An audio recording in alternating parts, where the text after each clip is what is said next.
Wow, today's episode is a real treat. I interview Rick Jordan. Rick is the CEO of ReachOut, a cybersecurity firm and publicly traded firm. We talk about so many things because Rick is he's a host of his own podcast with over 500 episodes. He's a consultant to the White House. He's been on CNBC and Fox and CBS. The guy is just a force of nature, but also a hell of a nice guy. And the conversation just weaved through so many topics that are germane to living in society today and running a business today and being a parent today, and dealing with our past as a child and dealing with that trauma, some of the trauma we may have from childhood. We touch on all of that. I'm incredibly grateful for Rick's time, and I know you're really going to get a lot of benefit out of today's episode. Enjoy. Rick is a magnetic force and unyielding CEO who's clawed his way to the top through relentless determination and hard-earned wisdom. He's a sought-after personality appearing on nationwide networks including CBS, Fox, News Nation, Cheddar, and many more. Rick founded ReachOut and took it from startup to a public company without the influence of outside money from private equity. He did it all on his own. He works with an OG shark, Kevin Harrington. He consults with the White House, and he hosts his top podcast, All In with Rick Jordan. With that, Rick, welcome to the ThriveMore podcast. Roger, what's shaking, my man? Good to be here, bud. I am stoked to do this interview. I just your background and what you've accomplished is outstanding, and thank you. It's always fun to learn kind of what happened behind the curtain, if you will, and that overnight success that was not so overnight. Can we start though? Still working on that, by the way. Exactly. We all are. We all Yep. are. Rick, I've just found that, our upbringing and experiences, as a young person shape who we are as adults and kind of shape our path. Can you just kind of start there and tell us, how you grew up, what was it like, and how that took you into your young adulthood? Yeah, man. A big part of my story is how my dad passed away when I was 16. But when I look back before then at my upbringing, as you use that word, I love talking about how my parents always allowed me to be curious. And it was, there was not too many instances to where it was like, because I said so. There was always a reason behind something. And even beyond that, it was like anywhere I would explore, they would always quite simply just allow me to, and it's something that's helped shape me really my entire life, because as an entrepreneur, as a business leader, even as an employee, I mean, the best employees are the ones that are curious. Yeah. Are the ones that are not in their seats and just, I'm here to do my job and that's it. I'm here to punch it, whatever. Yeah. I understand work-life balance, although the third episode I ever did on my own show was work-life balance is stupid. I'm at like 500 episodes now, and I think back to that one, but I get it. There's some sort of like yin and yang that you have to have, even as an entrepreneur, I feel that way. So if I take a trip, and we'll call it quote unquote vacation. I don't really know what that word means anymore, but still, if I go on a vacation, I'm curious about how to fit everything in. Meaning just what am I going to do there? Okay, maybe I'm going to work in the morning, which is something I love to do. Work in the morning until about 2 or 3 o'clock. Put the time in from 6 to 2, and then come back at night after I hang out with my kids for a while in the afternoon and the evening. And trying to figure these things out along the way to figure out what works about me is nothing more than curiosity. And curiosity is simply just trying a whole bunch of shit. That's it. So I think back with my kids, because I have 3 now, right? My all 3 of them just got out of theater this past weekend. They had their show Legally Blonde. My daughter was the lead Elle in the show. She crushed it. I mean, she's my oldest 2 are 17. They're twins, and they're both going to New York to musical theater college. When they're there, they're looking for Broadway plays, all of that. They've got the chops too, man. And I'm not just saying that. I am not a participation trophy parent. Okay. They actually have real talent. All right. I also don't believe in, and this is part of the curiosity thing too, man. It's like, I also don't believe in, you can do anything if you put your mind to it. I think you can try anything if you put your mind to it. And that's that curiosity part, is like, if you try it, if you're naturally curious and you indulge in curiosity in life, just like you were when you were 2 years old, 3 years old, and you're trying to jump from one sofa to a recliner over there that's like 6 feet away, and you might miss and crack your head on something. It's like, well, that didn't work out too well. Maybe I'm not going to be a high jumper. You learn through curiosity, man. And that's one thing my parents always allowed in my upbringing that has really shaped a lot of who I am today. Yeah, I love that, because people that do just do what they're asked, but don't ask, well, why, and how is this going to impact the company or impact, the world, our clients, they don't have the full context, and they will never buy in. They will never fully buy in because they don't have that context. Yeah. You got it. How was the passing of your father at 16? How did that affect you? And I'm sure not in a good way, but can you speak to that? Yeah, that was there's a lot of things. I was just messaging somebody today too, because it was about a topic of parentification. I guess that's a new word with a lot of counselors and therapists and everything these days. And what it really kind of describes is a child, or teenager in my case, right, who had to worry about other people in their family ahead of their needs because of the lack of involvement of a parent. And I take a look at my mom, and dude, I absolutely love my mom. Yeah. She's in her 70s now. But let's be real, during that time period when you lose a spouse who was the proclaimed love of your life, it hits you pretty hard, and then trying to figure that out as a family together. Cause you're still a family, but now you lost an important part to this. And my mom was working full time. I was going to school, and I was already working because I was 16. And here's my younger brother and sister who are 11 and 10.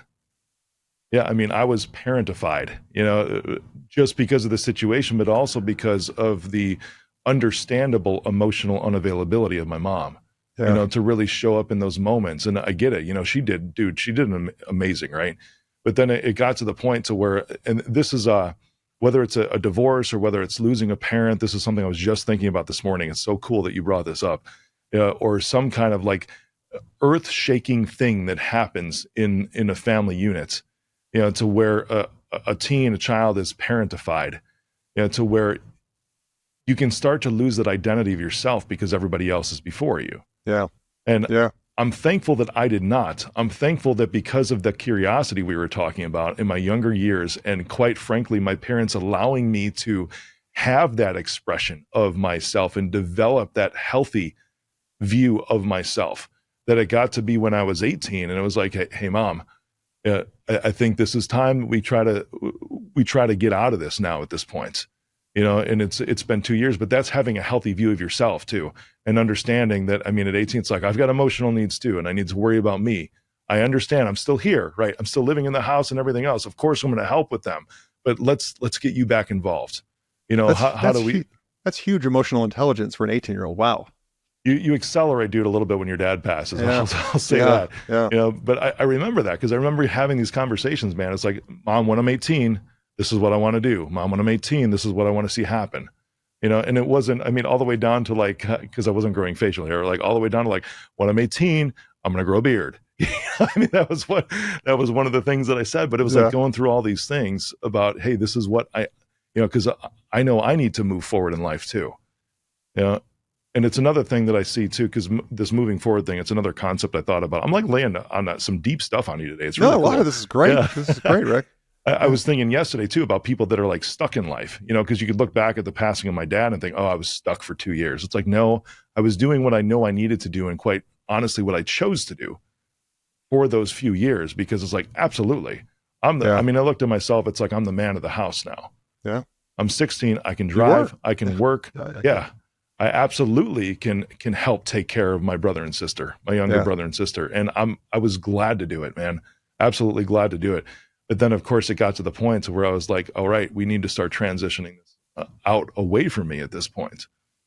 Rick, I know you've done so many episodes of your own on your podcast. I have found, I'm about 90 deep or so right now. I have found. Way to go, dude. Most quit after like 7. Yeah, exactly. Let's go. Keep going. But I'm curious if you've seen the same thread where so many entrepreneurs, especially founders, have had trauma. Now you had, losing your father is about as big a trauma as you can have as a child. That, and some traumas with a capital T, some traumas with a lowercase t, but to that person, it's trauma. And I've just found this pattern interviewing people that most of us that are really driven in business, right, have had some significant trauma in our life that almost fuels us to prove somebody wrong, to prove ourselves Yeah, for right, to sure. whatever. And I'm just curious if you've seen that same pattern.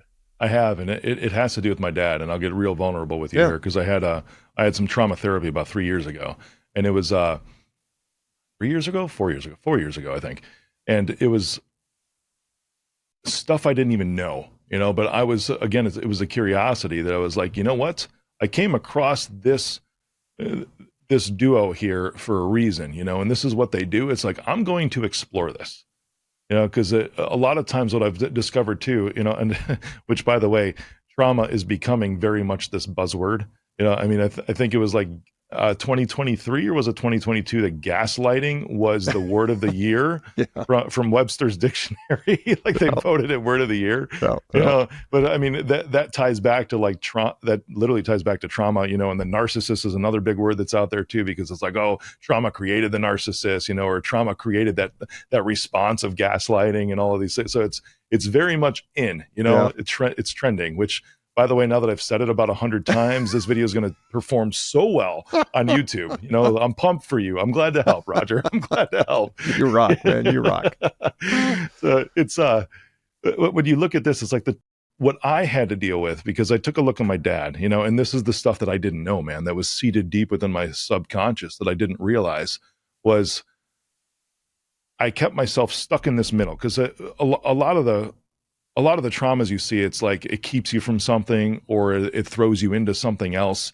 Mine was double-sided. So when we got to this point in this session, it was called an intensive, to where we discovered this. So like, whoa, you caught yourself on both sides. They're like, we haven't seen that before. I'm like, oh great, I'm the special one. Yay. That's cool. The whole thing was that this middle area of suffering was mine because of my dad's death. And this was something that I didn't even know was programmed in here, because it was when I was 16, obviously, he was only 46, that if I achieved too much in life, right? If I achieved too much in life, and people could call that the fear of success, whatever it is, then I would die, and seriously, Wow. It was quite literally like death. Wow. Not metaphorically or anything like that. This was something deep rooted within inside of me. And it, obviously, because it was my dad dying, that was the thing, Yeah. But then the other side of it was, if I didn't do enough, then I would die. Ew. So then diving into this, I used to think that my dad, it's like, what in the world? It's like my dad was an amazing salesperson, never really made much money. He sold term life insurance policies in the ghetto in Chicago on the South Side, like literally going door to door to collect the cash for the premiums. Pretty much selling just like $5,000 I mean, you're talking, this was like 30 years ago at this point, right? But it's selling these $5,000 policies just to cover the funeral costs. So the premiums were low, but you're talking like $20 or something like that. And of course, in the low income areas, they would never mail in a check or do, electronic check or anything like that. This is how he would make his money and get commissions, is that he actually had to collect on the premiums. Wow. Too. Wow. So I mean, he got mugged a few times, the cash wad stolen from him while he was doing that, but I looked at that. I'm like, the dude, at least according to my mom, because when I was 18, I was a manager at Radio Shack, and I was like, whoa, look at this. It's like, I'm going to make $40K a year. And my mom goes, your dad really never even made that much. And I remember that to this day. I mean, obviously that was a little different years ago, but let's just say like double, 40K would still only be like 80K today. So you're talking like middle class, an okay job, I suppose. So he didn't really make too much. And that's where I believe that this whole thing about, it's like, because I was a little frustrated when I would think about it in that framing, that, man, why he had so much potential. Because I would see him interact with people. I mean, he was on the board of the church. I mean, the dude was a musician. He had a music degree and performed in front of people. Everybody loves this guy. And clearly he can sell, because he's selling to extremely low income people that probably would put that money definitely towards something else, rather than that policy. I mean, he's selling them just to pay for funeral costs, which could be like 50 years out. That was the turn. So imagine that sales process, and I'm like, if he got that stuff closed, he could really do anything, so that's what I was like, why didn't you do more? And it was just an answer I never had. So it's like, well, he didn't achieve enough and he still died, and then on the flip side of it, it's like, well, okay, what if he had applied himself? What if that happened? It's like, because he had leukemia, right? And then my brain goes, it's like, well, he still would have died. His type of leukemia was a conception thing where it was a chromosome that flipped at conception. It's not even hereditary or anything like that. It's just literally, if you want to call it this way, like a fluke of nature, or an act of God that took place, or just how natural life happens is what happened with him at conception.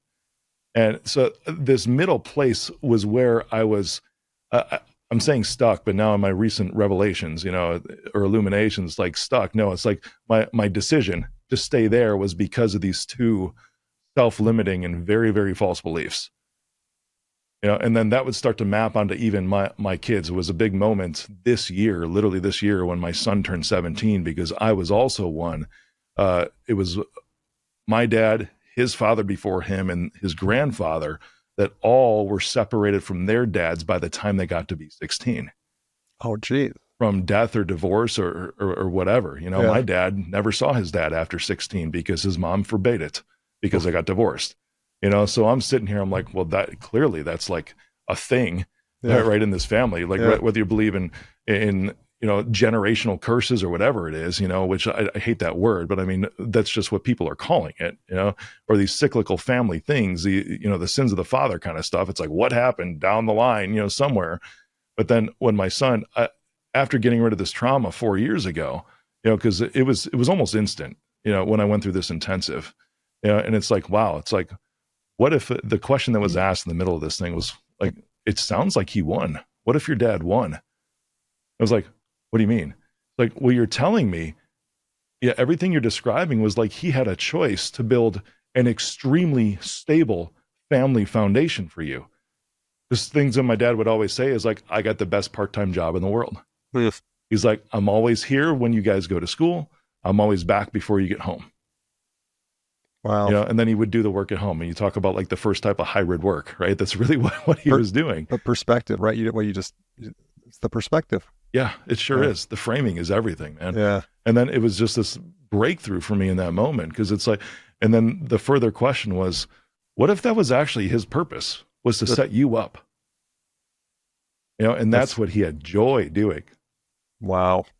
I was like, mind blow. Like it turned the mind fuck into a mind blow. Yeah. Wow. So thinking back at that now, it's like now this year, because I eliminated that before, but this year was a big year for me when my son turned 17, because I'm like, it's broken. Yeah. Whatever that was is broken. Yep. Because now my dude's 17, and guess what? We're all still around. Yeah. So clearly that trauma affects personal life. It affects professional life, because I can't achieve too much. Otherwise I'm quite literally going to be in the ground, or if I do too little, then I'm not worth anything. So I'm going to die anyways. One, thank you for sharing so openly. Like, thank you. And, what I really heard is, every family, it takes one. It takes one person, one man or woman to say, I'm changing things. We're taking this in a different direction. And you were that guy. You were the one. That's so true. Well, was my dad that guy? Oh, that's even better though. That's even better. Yeah, that's it's so cool thinking about it that way, because if he's the one that set me up to be this, like, great, I'm the one that's living the fruits off of it right now. Yeah. And I think I'm a pretty darn good dad too. And my kids are awesome. I mean, all of them actually even work for me. They have for several years, and still they have this okay to be curious, right? That we've always allowed them to be, and now they allow themselves to be. So whether they continue here, some of them are interested in business, but all of them want to explore theater. I'm like, great, go for it. I bought a company in New Jersey, so, I can always just pop in for lunch. That's right off. There we go. Yeah. This segment is sponsored by Rockbox Fitness Franchising. Take control of your destiny and join the boutique fitness revolution with Rockbox Fitness. If you're ready to make a real impact in your community and own your own business that empowers people to achieve their best life, then Rockbox is the opportunity you've been looking for. They provide comprehensive support from site selection, upfit, training, and turnkey marketing, so you can open your studio with confidence and a strong recurring revenue member base. Visit rockboxfitness.com and click on franchise opportunities to learn more about this exciting venture in the fast-growing boutique fitness industry. It's time to turn your passion for fitness and for business into a thriving venture.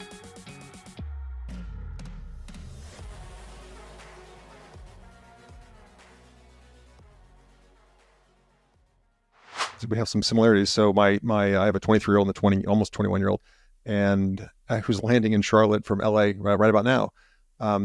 She went Chapel Hill, 4-year full thing, and he's like, Dad, college is not for me. He's following a music dream out in Los Angeles. Yeah. He said he was going to do that when he was 14. I didn't believe him. 4 years later, he's like, deuces, drives to LA and has been out there ever since, And he went to like a 1-year music production school out there. But I've really flipped the script on how I feel about formal education. And I would love to, again, you're encouraging your children to go chase their dream, which may not be a 4-year degree. What are your thoughts on just a formal 4-year degree now in today's world, today's business world, especially? Yeah, I think for the most part, it's a very antiquated thing. Yeah. And it's, there are still some professions that absolutely, I hope that you got your 4-year degree or a 6-year degree. I'm talking like, literally like right after this, after our show today, I've got a call with my auditors, for the SEC audit for the year end. And it's like, they better have gone through many, many, many years of accounting in a university somewhere, or a lawyer for that matter. I mean, there's a lot of historical learning that you have to have, or a doctor, it's like, and all of those, I don't know about an accountant too much, but when it comes to lawyers and doctors, there's peer reviews that are done. There's boards of medicine or the bar that you have to even get accepted into these, brotherhoods and sisterhoods to begin with. So you have to have that knowledge. You have to understand that. And even in legal proceedings that I'm involved in right now, and I have been involved in, it's like how they continue to study and go back and go through all these things. It's like, man, that's great. It's like, I think I don't know if it was the last one, but it was like Abraham Lincoln was a self-taught lawyer, from Illinois. It's like, I don't really think that can exist, but again, curiosity, dude, no joke. Yep. I've looked this up. I'm like, what states, because if I wanted to be a lawyer, I'm like, what states could I actually take the bar without having to have that law degree? Yeah. There's a couple. There's a couple. Really? I did not know that. Yeah. Some of them, I can't remember the states, but there was even one. It was a bigger state. It might have been New York. I could be completely wrong about this, but you have to work in a law firm for a certain amount of years, and then you could be sponsored by someone who is a barred attorney to actually be able to take the bar exam. And there's only a couple of states that are that way, like 2 or 3. I'm like, I love that you've actually looked that up, though. I love that you've Googled that. That's great. That's great. It's the curiosity. Yeah. But most degrees, it's like right now, it's like we're hiring technicians in the company, and it's IT, cybersecurity, and it's like I don't want them to have a degree. I would love to see some certifications, because those can be done at any pace that's on their own, and I would love to see mostly experience. That's it. And that will fit them in a level 1, 2, or 3 area. And even like we defined some of that, redefined some of that just a couple of weeks ago too. It's like, what's the difference between a level 2 and a level 3? And it's like, well, it's experience and tenure. Like that's literally the difference between those two and how we have that part structured. We have other engineers that have different knowledge that they've gained from certifications and study and all of that. But the difference between a level 2 and a level 3, for us anyways, in our hierarchy, is experience and tenure. Yeah. How many years have you been doing this? Yeah. Are you the one that can actually make a decision to figure something new out that we might have not ever seen before? Versus a level 1 is not allowed to figure new stuff out, because they're there to like, oh, sure, I can reset your password, no problem, Sure. But if it's like, wait, I've never seen this, and then all of a sudden they're stuck on a ticket for 2 hours when somebody else more experienced could have fixed that within 10 minutes. But more importantly, they could have written an article for that level 1 to fix it in 10 minutes from here on out if they just follow the steps. Yeah. So that's experience. It's communication too. This would be a perfect time. Tell us about your company, ReachOut. Tell us, if you will, what you guys do, and so the listeners understand. Yeah, it's on a whole, it's cybersecurity, and it's cybersecurity first. We are, at least in the past, have been called an MSP because that is an industry and managed service provider. And if you think back, years ago, it was like the IT guy, right? Yep. And I did found the company when I was quite literally the guy, the IT guy. Now we're a public company. I've done several acquisitions, and dude, I'm grateful. And like I said, it's that overnight success that you were talking about. And I'm still working on that, because I still feel like we're a startup, and it's like the issues that you have to go through. I'm pretty sure they're normal issues. Yeah. For any public company that's just getting off the ground, but I'm like, man, I think I could figure out some ways to do this differently next time, Yeah. which is also another thing. It's like, yeah, I want there to be a next time. I don't want this to be the last company. Maybe 10 years from now, I do something else. Who knows? That's the curiosity part again, which it seems to be the theme of the show today, which is pretty awesome. But yeah, it's cybersecurity and IT support, managed services for small and mid-sized business. And I do believe that we do it better than most, absolutely, because we see who we displace as incumbents when we walk in, and we see the minimal amount that they have, because cybersecurity is a big thing. Clearly, it's a big thing, but I also know it's like all those networks that you mentioned, I'm one of the few that actually does that in this industry. And I'm probably one of the few that can actually go on and do that to begin with, is actually have an intelligent conversation. Like when Russia first invaded Ukraine, just prior to that, the psychology behind why they hacked the banking system, and what that meant. I'm like, that wasn't a ploy to steal money. And this was the big thing. I'm like, the whole thing was just to cause civil unrest. I mean, imagine 2/3 of America, right, as a population going to an ATM, be like, my balance is zero.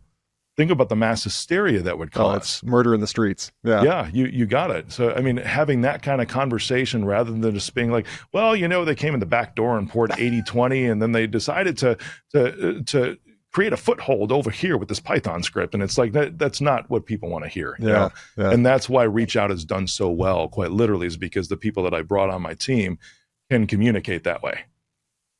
And they're people first. I would love to get your opinion on this. I've spoken to another gentleman on cybersecurity, and his opinion is that World War III is not nuclear weapons. World War III is they take out our grid, and then we immediately take out their grid, and we both know we can do that. And so we're just like nuclear warfare. We're in a stalemate. Don't do it to us, we won't do it to you. But if you would just pontificate on that, I would love to hear your thoughts on just where we're at as a world, and maybe how tenuous it actually is. Yeah, you got it. I think I already started down the right direction for that, because we can use this as a real life example that just started 2 years ago with Russia and Ukraine. And when that took place, there were even incidents after that, and a lot of the warfare was being fought. Of course, you had ground troops and everything else, but in order to take out the infrastructure, or even hack into drones, or these devices that both sides were using, there were private citizens that were volunteering to fight the cyber fight. On both sides, quite literally on both sides, that were volunteering to fight the cyber fight and not leaving it up to the government. So it was like they were enlisting themselves to where they could do these things. And I'm sure we all remember when Elon Musk, he sent over a whole bunch of Starlink dishes that way. That was the critical thing that Ukraine needed in order to have communication still to their front lines and to all their equipment that we and a lot of other countries were sending them. They needed to have that connectivity.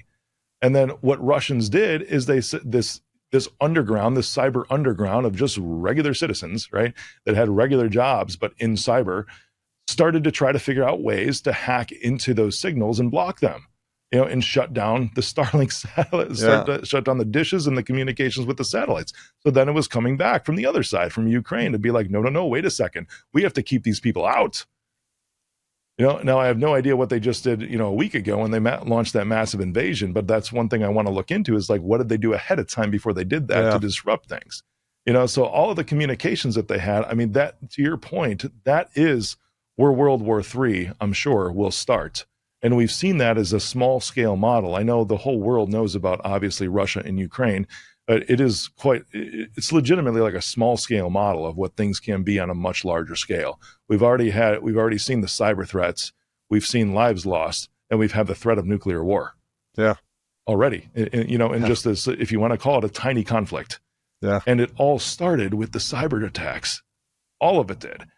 So when we see something like on our grid, and we've seen that kind of stuff, like with the Colonial Pipeline, and some other electrical grid issues here and there, to where ransomware has shut these things down. The city of Dallas, I remember, poor guys, they really sucked when they came to this. And I say poor guys because it's like the white elephant in the room, like the internal IT people. And that's why ReachOut exists, really, is those internal IT people don't have the competency to fight these kind of fights. Yeah. And that's where the government and private sector collaboration really has to be. That's why I was in the White House a few years ago, was on behalf of the private sector, helping the governments in order to put things in place when it came to the AI defense bill. When I take a look at the city of Dallas, they were down for 3 weeks from a ransomware attack. Wow. That's a long ass time, man.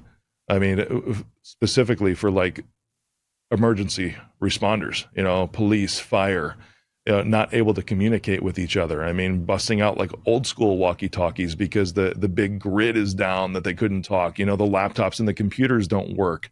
I remember when I was a police cadet when I was a teen also, and I remember they didn't have laptops in the cars. This was only one of my 44, so you're talking like 18 years ago, something like that. And they didn't have the laptops in the car, so they would have to call into a central dispatch to read off the license plate number because that's where the computer was. Yeah. I mean, going back to old school things like that, but driving into a traffic stop blind, and not knowing who they're pulling over. All I know is that they were speeding, or maybe they were drifting lanes because they might be drunk. Does this person have any priors? What's their history like? That's all stuff that's at the fingertips of everybody now. Yeah. So imagine all of that going down from a cyber attack as a precursor to some kind of invasion or other attack. You said the banking with Russia and Ukraine, and that'll start mass hysteria. And not to go all apocalyptic here, but it's just my thoughts. Like, if I'm in that mindset, I disrupt the supply chain. Like, you take away food for, look at toilet paper in COVID. Like we acted like animals, for freaking toilet paper. Like, dude, I bought like 2 big boxes of commercial toilet paper. I mean, come on, from a Uline or something. Yeah. I mean, we all acted like savages, and man, if you disrupted the supply chains, which are all communicated through the grid and satellites, and you just took out food from grocery store, majority of food from grocery stores for an untold amount of time. It doesn't it could be a week, but if we don't know it's just a week, it's game on. It's neighbor against neighbor. It's and so to me, I think you have to have power. That would cause mayhem. I think banking would cause mayhem, but also just the normal supply chain of our food and food supply. Be nuts. It would be. You got it. Yeah. Basic needs, man. That's the place to hit. Yeah. And I mean, we used to be like, oh, this is going to happen. This is going to happen. It used to be a hard sell. Yeah. I remember 20 years ago, like backup was a hard sell. I'm like, but I got my QuickBooks file on this flash drive. I'm okay. I'm like, no, you're really not. And then finally we started hearing, news stories about massive data loss and everything. And then it became a little more mainstream. I don't know how much more mainstream we can get with cyber. Yeah. When it comes to, the war that's overseas or different ways that the U.S. has been hit. I mean, I know I've been on TV over 100 times in the past 3 years. It's not even an exaggeration to talk about this stuff. Wow. All the breaches with Ticketmaster and Target and Marriott, and talking about all that. This is real world, and it's not, to your point, it's not apocalyptic. It's apocalyptic. Sure, it can be real, but we're not saying like the world's going to end. That's not what you and I are talking about at all, I think, Roger. Is we're just saying that the landscape has changed. Yeah. Almost not every week, but it seems like every week I'm getting a piece of mail from Marriott, Target, somebody that data's been breached. They have to tell you. But it now Mind it's just you, like 3 months after it actually happened. Yeah, exactly. That's the typical lag time from what we've seen. Yeah. From where companies actually come out and say, "Oh yeah, this happened." How does remote work affect this? Because I mean, one everything's in the cloud now, basically anyway. Yeah. But has remote work changed the amount of breaches, the frequency of it? It has, especially during COVID. Yeah. And this was a point. It was, and again, this is something I'm going to be very prideful about. Something different between ReachOut and a lot of other IT providers is it was a scramble, man. Because I mean, if you had, even manufacturing or accounting firms or whatever, it's like, oh, go work from home, or law firms are a big vertical for us. And I'm talking plaintiff firms. So like medical malpractice, workers' comp, those kinds of things. So they would actually have medical records sitting there. And now all of a sudden it's like shut down, stay in place order. I think it was stay in place was the shelter in place. That's it. Yeah. stay in place was Disney World. That's right, at Magic Kingdom when I was there. Yeah, I was there during COVID. This is an aside, but it was it got so bad there, man. And it was truly ridiculous to where I was there with my family, and my youngest son was eating some of those sugar roasted nuts, right? The almonds. Yeah. And he was yelled at by a cast member because the rule was you literally had to stand in place and not move if you were eating. Outdoors. You could not take a step if you were actively eating. It was ridiculous. Yes. It's like wearing a mask in your car. Yeah. Yeah, right on. So the remote work, getting back to that, everyone was going home. It's like, what do we do? Because I mean, there's been a slower gradual transition to laptops, right, over the last decade or so. But this was like a violent shove during COVID to that, well, everybody should work on a laptop, and then have a docking station if you're in an office or something like that, which of course we've moved a lot of our customers to ahead of time anyways. But during this time period, they were like, well, do you have a computer at home? Yes. Okay, you're good. And then it was a call to the IT company saying like, hey, obviously we're at home, but we're going to still work because, the courts are still open. If law still goes on for a law firm, we need our people to access everything from home. And sure, a lot of stuff was in the cloud. I get that. At the same time, unfortunately, a lot of legal software and matters software was still on premise, and there was still file shares and all of that, to have this massive amount of data, because medical records are huge, dude. There's a lot of information to gather, depositions, video files, all of this stuff. And we're like, no, sorry, that's not how we do things. For us anyways, it's like, don't worry about it. We have now acquired, hundreds of laptops, which we will rent to you during this time period, however long it takes, because we need to make sure that these are locked down so that you have a secure connection between here and if it's the cloud or back to the office or wherever you need to go. That way, this is a business-owned asset. Yeah. And we can put all of the proper security measures in place, because even if it's at home and it's in the cloud, you don't want that thing to just have full reign over the internet. Yeah. You still need to have it primarily used as business function. And if somebody needs to go out to Google to do some research, whatever it is, you still need to have those controls on it, versus intermingling, Pornhub and somebody's legal case file. Yeah. Those are the things that we needed to make. Not a good look. Not at all. We needed to maintain that segregation there. Okay. Yeah. A little bit.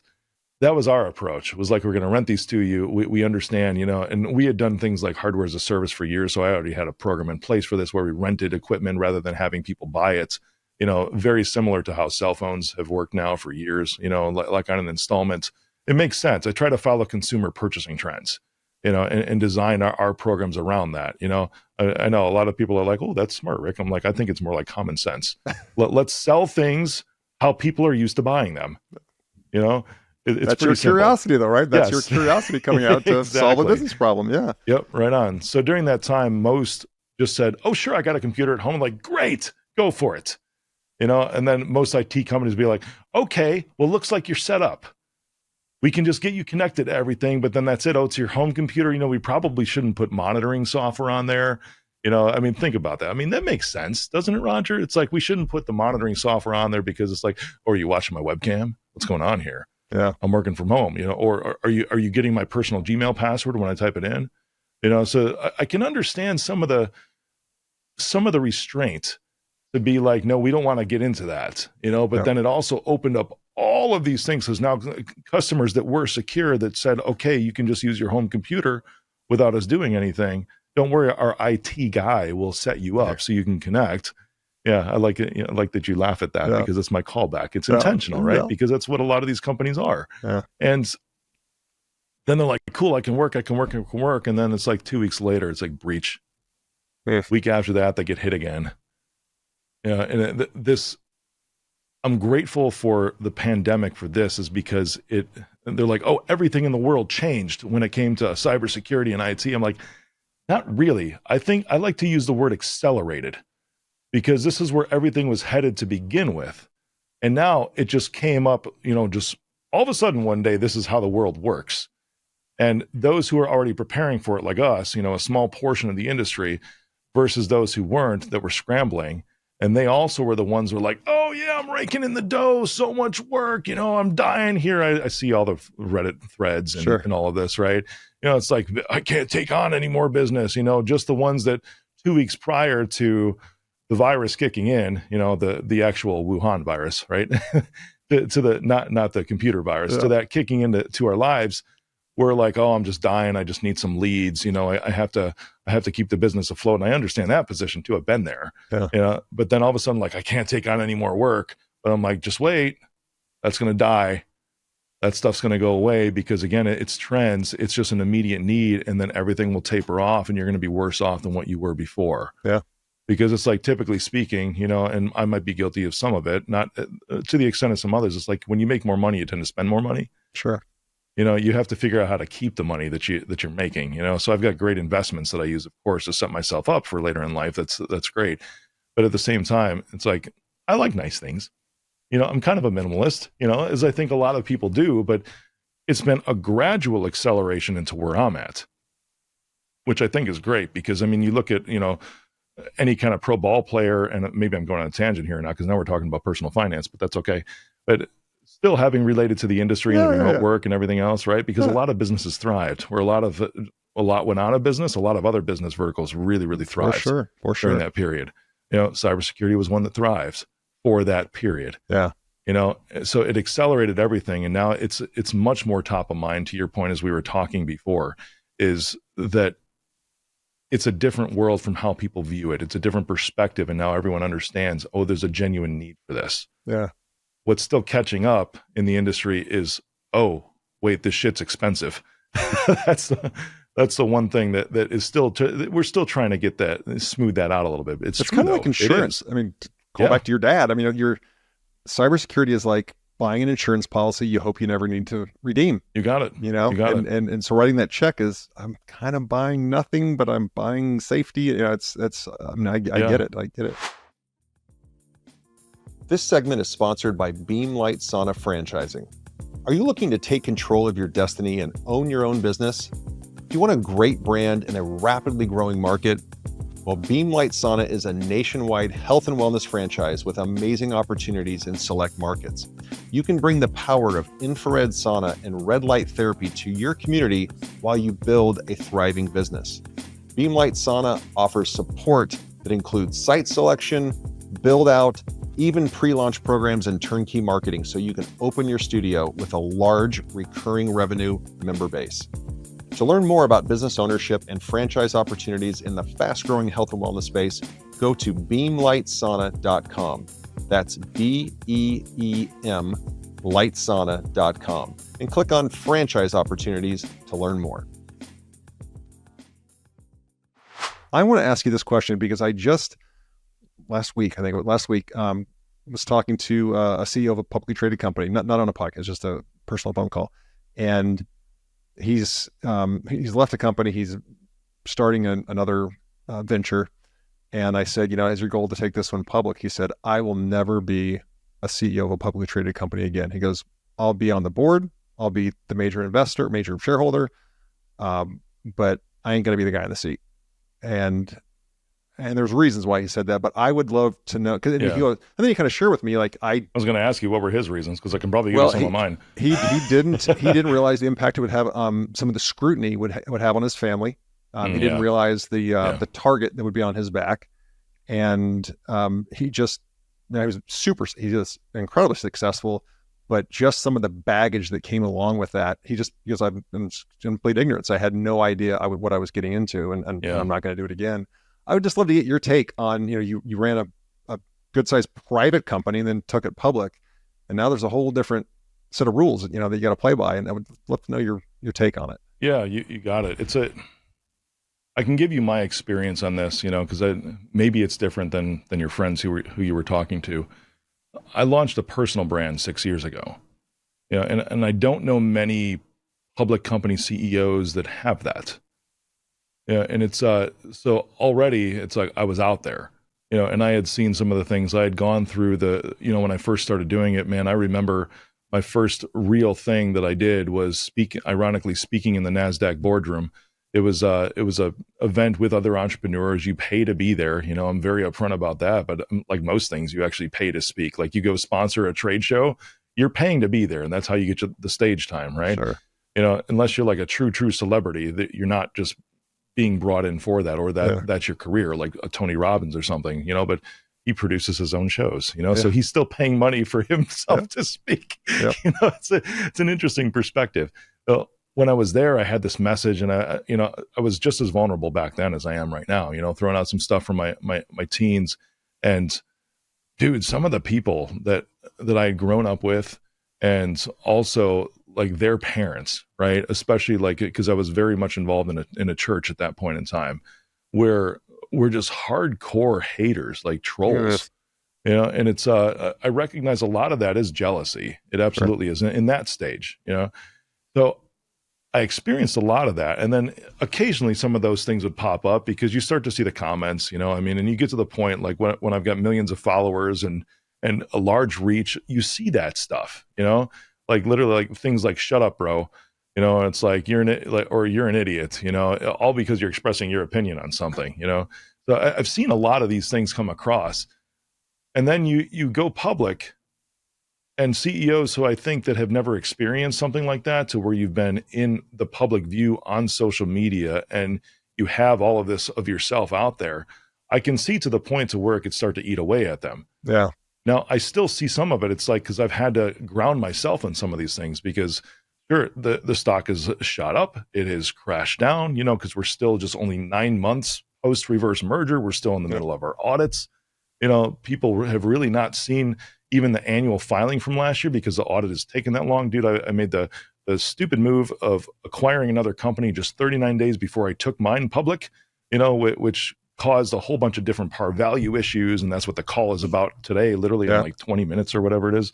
Seeing these posts that are out there from those, you know, I call them like my stepkids, because most of the shareholders that are involved in the public company, because it was a reverse merger, are from previous management. They bought into it. You know, some people put like their, I'm reading on these posts, like their whole retirement into it, like 150K, you know, and then saw it crash and then go back up and crash again. But now, of course, that blame and that scrutiny comes on me, you know, and I'm sitting there, I'm like, I wasn't here when you guys invested, you know, and that's like that's one of the things I think. I'm like, I'm still going to be the best steward with this vehicle that I possibly can. But I'm looking at this, I'm like, this company, which is Youngling's Ice Cream Corporation, very funny, because I'm like the Willy Wonka of cybersecurity now. I've got an ice cream company. Awesome. It's part of the journey, dude. I wish. No, I'm glad I don't have to make this stuff up, because it's really cool to say these things, you know, that it's part of this journey. But then I took a company that was doing 8 figures in revenue and shoved it in to this thing that had not had revenue in like 6 years. Yeah. You know, now I understand that that's not on the filings yet because we haven't gotten through those. The fiscal year ended 10/31 last year, and I did the reverse merger on November 9th, I think is what it was. You know, so those filings are not in yet to where they can see all of that forward movement, you know, because but I'm telling you, it's like, I would think that would make a pretty big splash as soon as that stuff gets in. But because this process has taken so long, you know, because of the difficulty of the transaction, how complex it is, and we had to catch up with all of these different filings and do like 2 previous years worth of audits. This is my 3rd freaking audit in 9 months. 3rd. No. And I've paid for every single one of them, you know. So they're it's not like cheap. They're not exactly. cheap. This isn't something that I like chose to do, was to have 3 audits. But again, I learned, you know, it's like, okay, I'm going to do this differently next time. Maybe I'll find a vehicle that has a fiscal year that's aligned with mine already, so I don't have to do this stub period. You know, I didn't know, dude. I was a virgin public CEO, whatever. You know, not now. I took it pretty rough. Okay. So here we are 9 months later, and I'm grateful because all this stuff will get in, you know, and everything will happen. But then I see things, of course, it's like literally things like, I put my retirement into this, you know, what the hell are you doing? Oh, he's just another pinky CEO. You know, that's the stuff that I see. And I'm like, I've never been this before, you know, or fuck you, Rick, like literally verbatim. Those are like posts that I'm seeing. You know, so anybody who's going to think about doing this, I would highly suggest, you know, and there's probably other ways in what I did it, but at least have something to where you're out in the public view ahead of time. Yep. So you can get used to this kind of thing. Yep. You know, because and those examples that I gave you, like, it's really not my problem. It's that person's problem. They chose to invest like 2 years ago, as an example. It's like, what responsibility do I have to that individual? Nothing personally. Sure. Right? It is a personal thing with them. And now I just happen to be the person that they can project their frustration on. If you've never experienced that before, it can be pretty intense, dude. Some of the comments that I see that come across this thing, it's like, okay, but you just keep moving on with your day. I certainly don't have the level of followers and notoriety that you have, but I've been in articles and things that were not video, that because video is easy because it's you and let's say use AI, Yeah. it's what you say. But I remember this was like 10, 12 years ago. I told my wife, I said, I finally have some empathy for celebrities, because For sure. that is not what I said. That is not what I like. They just, and then like trade magazines and shit. I'm like, you just made up quotes. That's not what I said, and you have no, you have no way to really fight that unless you want to go, to the nth degree, which wasn't worth it. But it just, it was really odd. It was the first time I'd ever been, misquoted. Yeah. And I'm like, that didn't feel very good. Wow. And then I know. You actually can't, by the way, which is interesting. I just learned this last week because there was one like particularly egregious thing that was out there. I'm like, what can we do about this? And like, well, throw the idea of a defamation case out the window. Like, because any person in the world can file a defamation case except for public figures. Rick, you've got like 1.6 million followers on Instagram, and you're the CEO of a public company. You're a public figure, so people can say whatever the hell they want to. You're not going to win. Yeah, exactly. Yeah. So I can see where that can happen. And there are days, because it's I can also say a way to combat that too, that I've discovered anyways, is there's the public forums that are out there. But then this was someone who started an unofficial channel for the company in Telegram, right? That I saw it posted, and I joined it. So I don't know about your friend if he did this, but I would encourage anybody who's going to be a public CEO, absolutely put yourself out there. Because a lot of public CEOs, if they haven't done that as a brand for themselves or in another way, leading up to that, fine. But once you become that CEO of the public company, you take your company public, you need to be visible. This isn't something to where you hide behind filings or earnings reports or stockholder meetings, shareholder meetings, or an annual letter to the shareholders, press releases. That's not how that's not how you engage with those people, because the more information you put out there means the more that you can help shape the narrative to the actual real information, which is what you're putting out there. Yeah, control the narrative. For exactly. Sure. I absolutely love being a public company for that reason, because everything is so transparent. Yeah. And it's like, oh, they're lying to us. It's like, not really. I can't. There's laws against that. Unless I want to go to prison, quite literally. And people have, that's not my MO, Remember, I love my kids, want to be around them for a long time, not doing that 16-year-old thing. Exactly. You've broken that. You've broken that. Yep, exactly. I know you've got a call here, another audit call in just a few minutes. So I'm going to ask you the last two questions. I always ask these questions to end. And then, of course, I want to have you let people know how they can find you and follow you. But two questions I always ask, and I love hearing the answers, because they're, people always answer in their own way. First would be, because you have broken the curse and you're going to have this long, beautiful, rich, fulfilling life. And then someday, it'll come to an end for all of us. And so if we fast forward to that day, far, far in the future, and we're at your funeral and you're looking down from above or wherever, and there's a loved one that's reading your eulogy, and he or she is only allowed to choose three words. Wow. Doesn't have to be a phrase, but just three descriptors to describe the life that you lived, Rick. What three words do you hope they choose to describe your life? Describe the life that I led. Consistent. That would be the first one. The first one that I'm going to say out of my mouth anyways, because before you said describe your life, the first one I thought, I'm like, can they say sexy? Handsome AF. Yeah, exactly. Yeah, but truly consistent. Okay. And that's and consistent to me is not that you always are able to be perfect in showing up. It's just that your intention is that I am doing this to the best of my ability and my human ability, and I will show up. Doesn't mean I won't make a mistake or fall short at times, but that is where I will be as much as I possibly can be. in whatever area that is, in multiple areas of your life. Consistent would be the first one. Geez, man, loving would be another.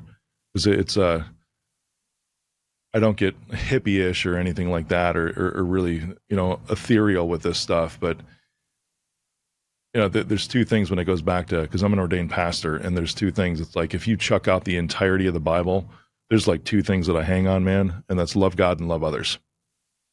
I think that everything can be brought into a space when it's led with that, because everything else follows love, compassion, empathy, even discipline, all of that. Boundaries even comes from love.